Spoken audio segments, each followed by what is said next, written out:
pilih restoran atau tempat makan yang banyak truknya gitu.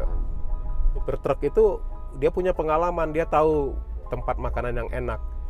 Kami pikir iya juga karena mereka kan sudah sering melalui jalur itu gitu kan. Selamat siang teman-teman. Akhirnya saya sampai juga di Pulau Jawa setelah melakukan perjalanan arus balik dari Medan menuju Jakarta.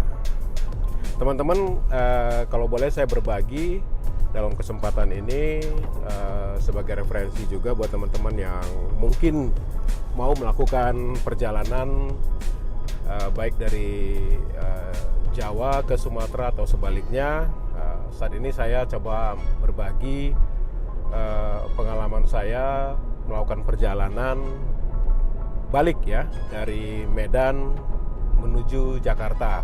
Kalau di video sebelumnya saya berbagi untuk perjalanan saya dari Jakarta ke Medan melalui lintas timur ya, lintas timur Sumatera. Sekarang saya coba bagikan perjalanan saya dari Medan menuju Jakarta melalui lintas tengah ya, lintas tengah.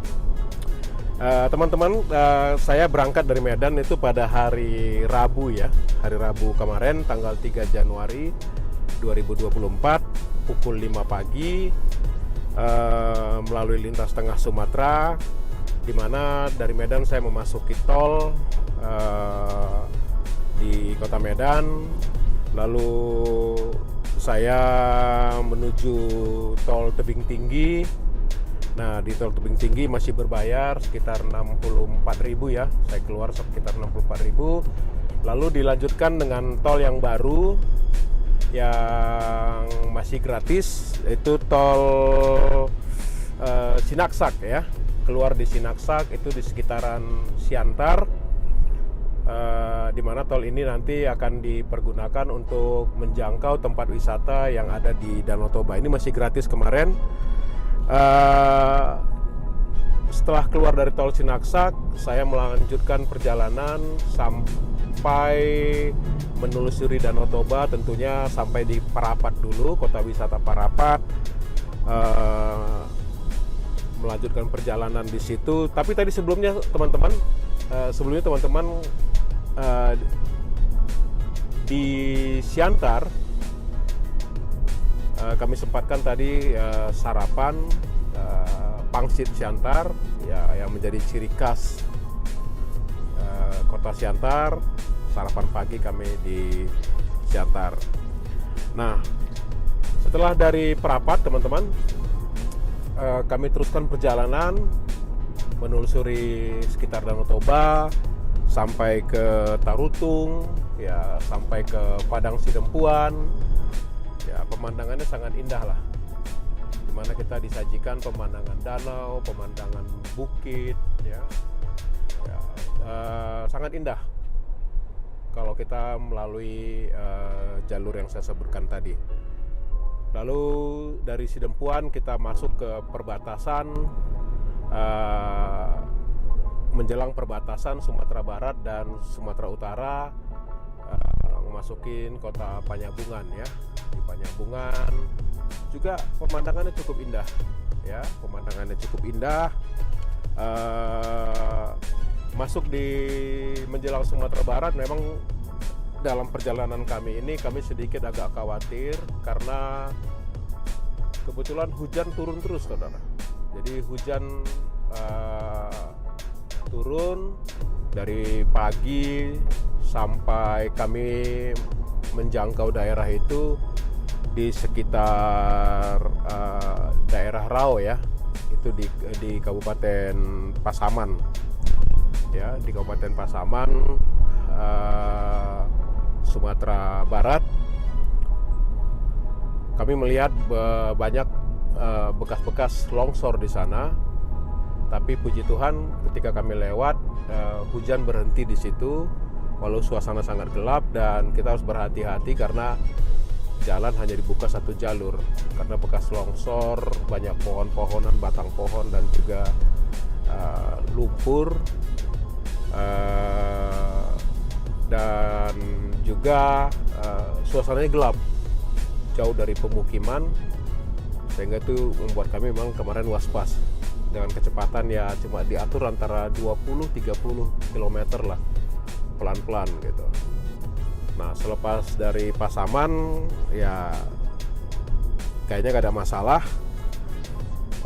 Kami melalui banyak tempat-tempat yang sangat indah, baik itu di perbatasan antara Sumatera Utara dengan Sumatera Barat.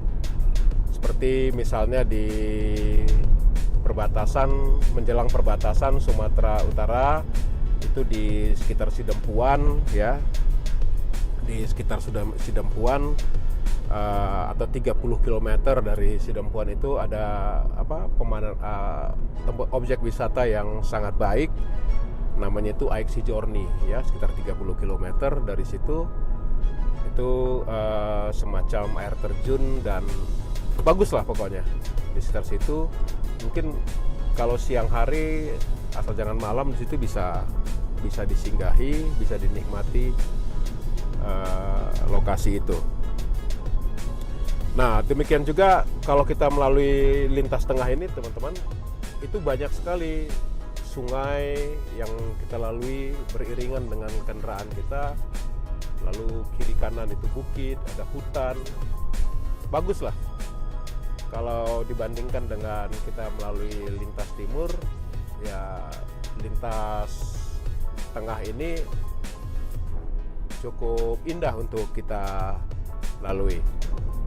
Nah, teman-teman, setelah sampai di Sumatera Barat, kita akan melalui beberapa kota dan kami juga sampai di kota Bukit Tinggi. Nah, singgah di Jam Gadang yang menjadi ikon untuk kota Bukit Tinggi. Lalu kami juga melanjutkan perjalanan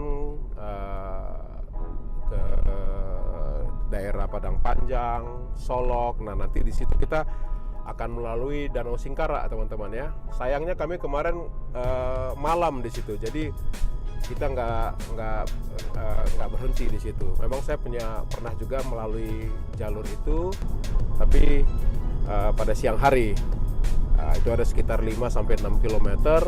Kita akan menelusuri Danau Singkara itu ya, di Sumatera Barat, sampai nanti kita akhirnya di perbatasan Sumatera Barat dengan Jambi.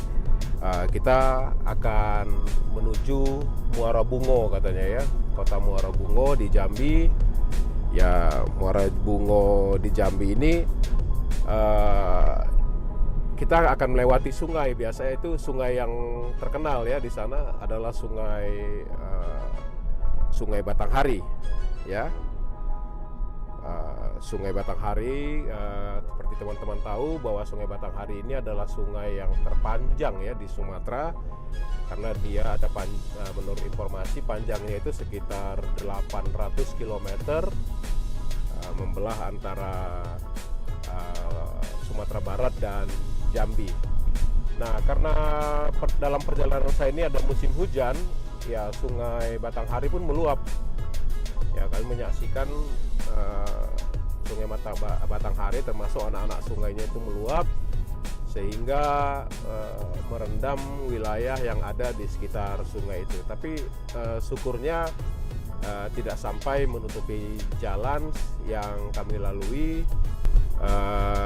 dalam perjalanan dari Sumatera Barat menuju Jambi. Tapi kami bisa menyaksikan bagaimana Sungai Batanghari itu meluap, dan ya banyak juga orang menghentikan kendaraan yang pakai plat-plat daerah menikmati meluapnya Sungai Batanghari itu. Nah, teman-teman sekalian, untuk jalan-jalan yang ada di Sumatera Utara, juga yang ada di Sumatera Barat dan juga Jambi, umumnya sih bagus ya, mulus ya. Apalagi yang di Sumatera Barat itu jalan sangat mulus. Nah, dari tadi perjalanan kita sampai di Muara Bungo, kita itu akan terus menuju ke Sumatera Selatan, ya, ke Sumatera Selatan. Nanti kita akan ketemu daerah di Sumatera Selatan. Yang pertama itu kalau nggak saya Musi Banyuasin, ya, Musi Banyuasin. Nah, itu ada setengah hari perjalanan juga dari sekitar Muara Bungo itu ke Musi Banyuasin, ya. Maksud saya dari Sumatera Barat menuju perbatasan Sumatera Barat sampai ke Muara Bungo dan Musi Banyuasin itu tadi adalah sekitar setengah hari perjalanan. Setelah kita sampai di Musi Banyuasin, otomatis kita masuk ke jalur lintas Sumatera yang jalur timur, ya. Itu kita ketemu di situ. Lalu kita mengarah ke Palembang. Nah, kita mengarah ke Palembang untuk mendapatkan tol. Nah, lumayan jauh juga dari Musi Banyuasin tadi ke Palembang. Tol Palembang ada juga sekitar setengah hari. Ya, setengah hari kita di situ. Untuk lalu kita masuk ke tol yang ada di Palembang. Nah, kita masuk di tol Kayu Agung namanya. Kita masuk di tol Kayu Agung sampai kita nanti keluar di pelabuhan Bakauheni, Lampung. Ya, hati-hati teman-teman kalau nanti sudah di ujung daripada tol Palembang Bakauheni itu ada keluar yang kiri ke Bakauheni, lalu yang kanan itu menuju pelabuhan. Jadi kita ambil pilih yang kanan, ya, yang kanan yaitu jalur menuju pelabuhan Bakauheni di Lampung. Ya, tol dari Palembang menuju Bakauheni ini lumayan panjang. Kalau saya nggak salah ada sekitar 370-an kilometer, ya. 370-an kilometer dengan biaya tol 410.000 gitu, 410.000 lah total. Nah, kita bisa tempuh itu dalam waktu 3 atau 4 jam, ya, 3 atau 4 jam. Kalau saudara teman-teman non-stop gitu jalan dengan kecepatan 100, ya mungkin 3,5 jam gitu dapat lah, ya, dapat lah. Nah, teman-teman, sebelum sampai ke Bakauheni, kami singgah di rest area yang terakhir untuk membeli atau membooking tiket ferry, ya, membooking tiket ferry untuk menyeberangkan kendaraan kami menuju Pulau Jawa. Kami membeli tiket ferry melalui aplikasi yang namanya Ferigi. Ya, Ferigi. Nanti kita akan membayar melalui virtual account atau ada pilihan yang lain juga dengan biaya sekitar 485.000,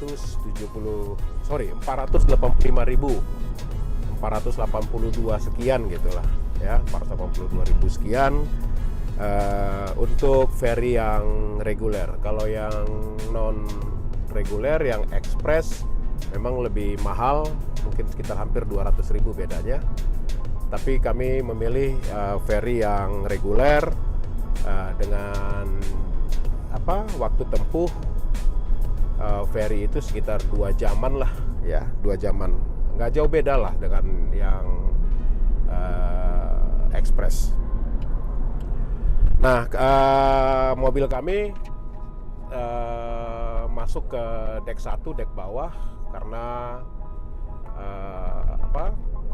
mobil yang kami pakai menggunakan roof rack yang tempat barang di atas dan berisi pula, sehingga ketinggiannya melebihi ukuran standar dan terpaksa kendaraan kami disatukan dengan bus yang ada atau truk yang ada di dek bawah. Nah, itulah kondisinya. Teman-teman, pada pukul setengah 11 tadi, ya, sekitar setengah 11 kami sudah tiba di Merak, Banten, dan kami akan melanjutkan perjalanan ke Jakarta, ke kediaman kami mungkin sekitar 100 km lagi dari Banten, dari Merak, ya. Jadi jarak antara Merak sampai ke Jakarta itu ada sekitar 100 kilo dengan waktu tempuh sekitar 1,5 jam kalau nggak macet, ya. Nanti kita bayar tol lagi kira-kira 70.000 lah. Ya, ini kami dalam perjalanan sedikit lagi nyampai sekitar jam 12 siang, ya. Sekitar jam 12 siang hari ini tanggal 5 Januari, ya, 5 Januari hari Jumat kami akan sampai di tempat kediaman kami. Teman-teman sekalian, mungkin saya bisa bagikan kepada teman-teman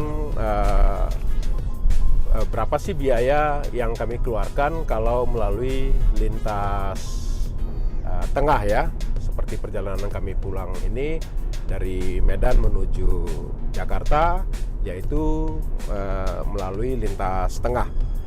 Nah, buat referensi teman-teman saja, untuk lintas tengah ini jarak yang kami tempuh, saya ngelihat dari speedometer itu sekitar 1960 km, ya, 1960 km. Nah, sedangkan waktu lintas timur kemarin itu cuma beda sekitar 10 kilo aja, 10 km, 1950 km. Nah, lalu BBM-nya yang kami keluarkan Pertalite itu untuk lintas tengah ini sebanyak 1.750 liter, ya, berarti sekitar 1.750.000, ya. Sementara kalau lintas timur kemarin BBM yang kami keluarkan itu cuma 1,5 juta, ya, artinya 1.500 liter yang kami pergunakan. Kalau ferry tetap sama, ya, ferry-nya tetap sama, 485.000 lah, ya, 485.000 untuk yang reguler.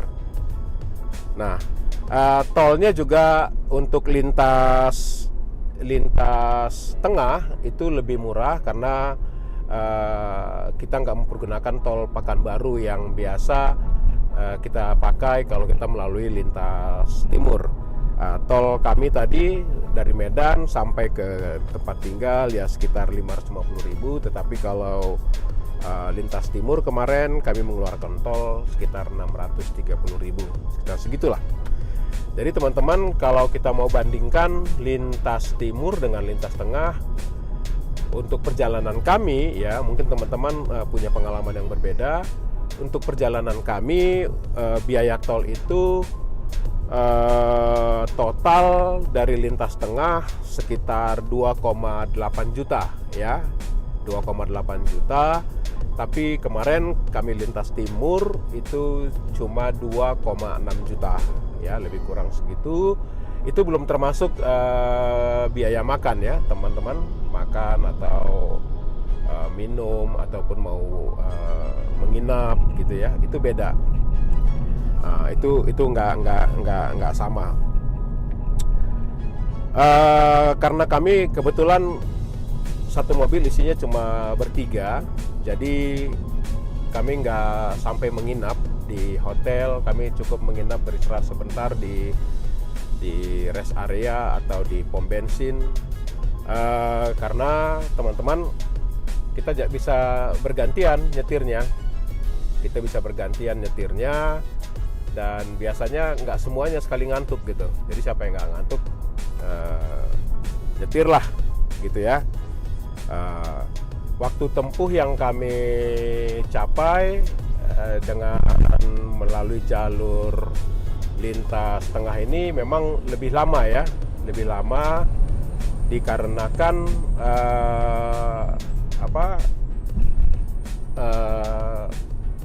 kemarin cuaca juga kurang begitu bagus, ya kurang begitu jauh bagus. Kalau jarak sih nggak terlalu banyak berbeda. Juga tidak menggunakan, beberapa tempat tidak menggunakan tol, jadi lebih lama ya. Kalau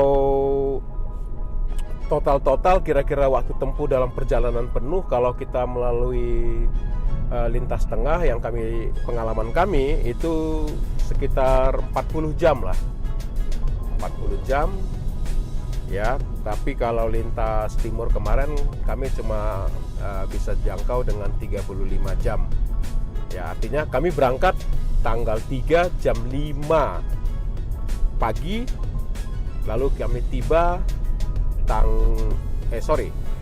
kami berangkat tanggal 3 Januari jam 5 pagi, lalu kami tiba di Jakarta tanggal 5 Januari 2024 sekitar jam 12 siang. Nah, dikurangi waktu-waktu beristirahat di jalan, bersih-bersih kami hitung ya sekitar 40 jam lah. Jadi jarak antara lintas timur dan lintas tengah itu nggak terlalu jauh bedanya, biayanya juga nggak terlalu jauh. Nah, cuma enaknya kalau kita lintas tengah itu banyak pemandangan, banyak tempat wisata yang kita bisa saksikan. Tapi kalau dari lintas timur ya, lintas timur kita kelihatannya agak monoton gitu ya, agak monoton melalui pemukiman, perkebunan, dan banyak truk ya. Nah, ini yang melewatin truk ini yang kadang-kadang butuh perjuangan yang luar biasa gitu ya, kalau kita harus melewatin truk-truk. Nah, truknya ini kadang-kadang suka konvoy gitu ya. Konvoy itu ya itu lebih berat lagi perjuangannya teman-teman. Kalau konvoy itu kan berarti kita harus menyalip bisa lebih dari 2 kendaraan panjang gitu kan. Itu yang kadang-kadang perlu kehati-hatian ya. Teman-teman, mungkin sekarang saya bisa berbagi juga kepada teman-teman tips atau hal-hal yang bisa menjadi perhatian teman-teman kalau hendak melakukan perjalanan dari dan ke Sumatera ya, dari Pulau Jawa. Mungkin saya bisa katakan bahwa lintas timur itu lebih ramai ya, lebih ramai dan lebih aman. Maksudnya lebih aman artinya karena banyak kendaraan yang lewat, suasananya ramai terus gitu ya. Cuma kalau musim hujan, nah itu tadi seperti sekarang ini ada kerabat kami yang pulang lebih awal 1 hari, dia terjebak banjir kemarin sampai 12 jam ya, setengah hari terjebak di sekitar Riau. Nah, kalau kita jalur tengah, nah risikonya itu juga kalau musim hujan. Jalur tengah kalau musim hujan risikonya ya kemungkinan ada longsor lah, itu juga. Tapi pemandangannya sangat indah ya. Tadi sudah kami sampaikan, kalau kita jalur tengah kita akan melewati danau, ada Danau Toba, ada Danau Singkarak ya, ada Danau Singkarak, ada hutan, ada sungai kiri kanan yang kita kadang-kadang bagus sekali untuk dinikmatin gitu ya. Bahkan kalau kita ada waktu, kita bisa singgah di beberapa tempat wisata yang ada di Sumatera Utara dan juga di Sumatera Barat. Nah, juga teman-teman mungkin saya bisa berbagi tips kepada teman-teman untuk masalah makan sih, nggak ada masalah ya, banyak yang menjual makanan di sana. Tapi kalau pengalaman kami, menurut informasi yang dari teman-teman kami sampaikan, ya kalau mau pilih makanan katanya yang sederhana itu pilih di mana banyak truk. Wah, aneh ya. Pilih restoran atau tempat makan yang banyak truknya gitu. Kita tanya kenapa? Nah, itu biasa kalau supir truk itu dia punya pengalaman, dia tahu tempat makanan yang enak.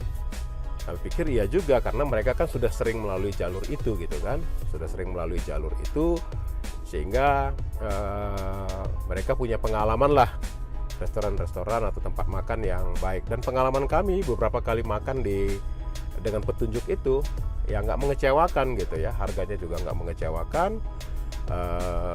Sebentar, harganya nggak mengecewakan juga, rasanya juga nggak mengecewakan gitu. Jadi benar apa yang direkomendasikan oleh teman-teman kami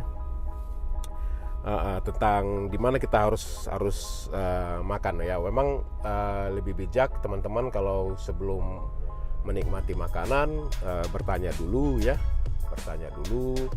harganya. Kalau teman-teman mungkin khawatir takut harganya di luar ekspektasi teman-teman sekalian. Nah juga teman-teman kami kasih saran kalau teman-teman mau melakukan perjalanan supaya selalu pastikan tangki kendaraan teman-teman itu minimal setengah langsung diisi, karena kita nggak tahu apalagi kalau malam kadang-kadang beberapa pom bensin itu tutup. Memang untuk yang solar lebih sulit karena kadang-kadang itu tadi solar itu kan rata-rata truk atau bus itu kan menggunakan solar. Nah antriannya lebih panjang, tapi kalau yang bensin nggak ada masalah. Cuma memang kemarin kami punya pengalaman di beberapa daerah ya teman-teman, di beberapa daerah memberlakukan barcode untuk mengisi Pertalite ya. Kalaupun ada beberapa pom bensin memberikan dispensasi boleh mengisi maksimal cuma 10 liter 100.000, tapi ada beberapa yang sama sekali nggak memberikan dispensasi, sehingga kita harus mencari pom bensin lain. Itu kebijakan dari beberapa kabupaten lah. Yang kami alamin itu ada di Sumatera Utara sekitar Labuan Batu kalau kami nggak salah, lalu di perbatasan itu ya, perbatasan Dharmaswara ya di Sumatera Barat itu. Nah juga teman-teman kalau bisa sebelum melakukan perjalanan barcode My Pertamina itu ya, My Pertamina itu diselesaikan dulu supaya memperlancar di perjalanan. Nah juga teman-teman untuk mandi misalnya ya, mandi kalau kita tidak menginap di perjalanan, kita mau mandi, mau mempergunakan toilet ya, umumnya sih pom bensin atau rest area cukup baik. Bahkan beberapa tempat itu sudah memperhitungkan kita pakai untuk mandi, sehingga benar-benar dirawat dengan baik, kebersihannya, toiletnya, kamar mandinya itu cukup baik.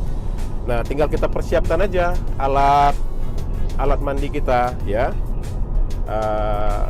Memang ada beberapa nanti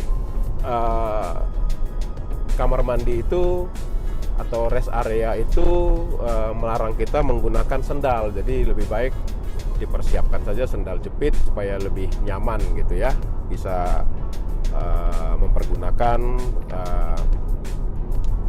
kamar mandi yang fasilitas yang mereka sediakan. Oh ya teman-teman, juga dalam perjalanan kami mengandalkan Google Map teman-teman ya. Jadi kita mengikuti Google Map aja, arahan Google Map. Walau kemarin kami agak kecolongan sedikit, kami mengikuti arahan Google Map yang salah.